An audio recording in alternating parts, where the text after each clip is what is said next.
ណូត្រចាំងខ្យល់ធ្លាំងជើងភ្នំសំលេងរយំរំពងព្រឹងព្រៃ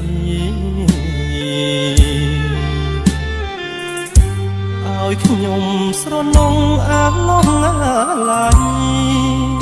ទួញយំសោកស្ដាយ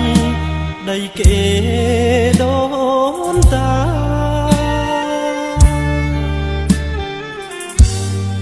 លួបបានរួម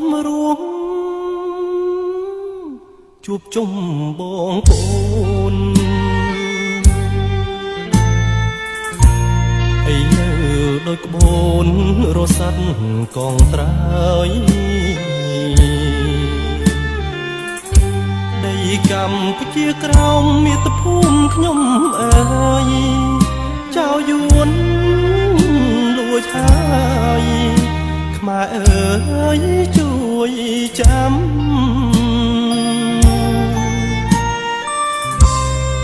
សូមអងកូលបុត្រឈាមជាកូនខ្មែរជួយរាំងសាថាសម្បត្តិដូនតា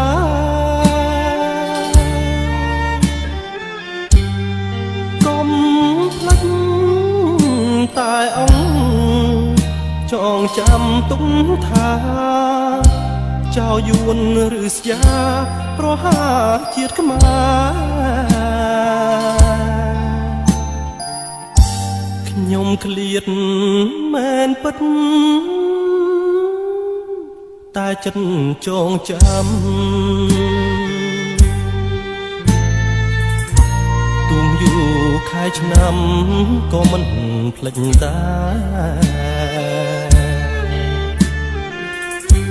ដីកម្ពុជាក្រោមជាមរតកខ្មែរយើងត្រូវខំថាលងអាសានអើ